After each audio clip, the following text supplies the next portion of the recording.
લાંબી રેસ માટે NBC બ્યોરિંગ્સ, અસી Birla group company. નમસ્કાર, હું ચિરાગ, મિડ ડે ન્યૂઝમાં આપનું સ્વાગત છે। દિલ્હીમાં ગતિવિધિઓ તેજ થઈ ગઈ છે, અલગ અલગ બેઠકો મળી છે, ત્યારે વાત કરીશું ત્રીજી વાર મોદી સરકારની।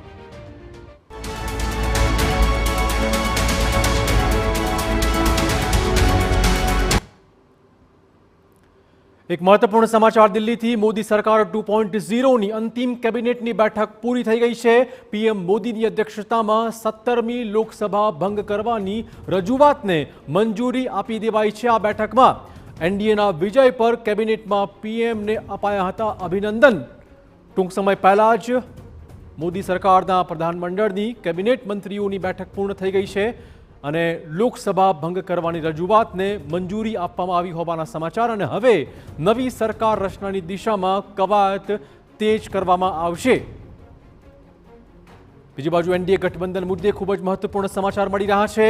એનડીએ 3.0માં પ્રધાન પદો મુદ્દે હવે ચર્ચાઓ તેજ થઈ ગઈ છે। ચંદ્રબાબુ નાયડુની ટીડીપી લોકસભા અધ્યક્ષની માંગ કરી શકે તેમ છે। આ પ્રકારના સૂત્રો તરફથી અહેવાલો મળી રહ્યા છે। 4 પ્રધાન પદ પણ માંગી શકે છે ટીડીપી। નીતિશ કુમાર અને તેજસ્વી યાદવ એક સાથે દિલ્હી પહોંચી ગયા। એક જ ફ્લાઇટમાં નીતિશ અને તેજસ્વી યાદવ દિલ્હી પહોંચી ચૂક્યા છે। દિલ્હી પહોંચી નીતિશ કુમાર બેઠક માટે રવાના થયા છે। બીજી બાજુ તેજસ્વી યાદવે કહ્યું હતું કે આગળ જોતા રહો, નવું શું થાય છે। તેજસ્વી યાદવ પણ સાંજે ઇન્ડિયાની બેઠકમાં હાજર રહેવાના છે।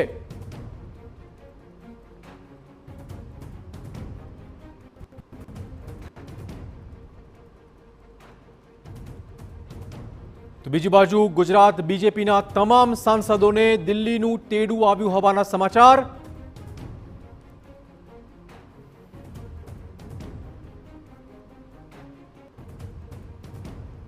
તો દિલ્હી પહોંચતા પહેલા જેડીયુના નેતાઓ સાથે નીતિશ કુમારે બિહારમાં બેઠક કરી હતી।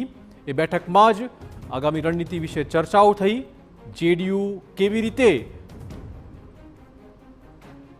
એનડીએમાં ભળશે, શું માંગી શકે છે, આ પ્રકારની તમામ વાતો એ જેડીયુની બેઠકમાં થઈ હોવાના સમાચાર છે।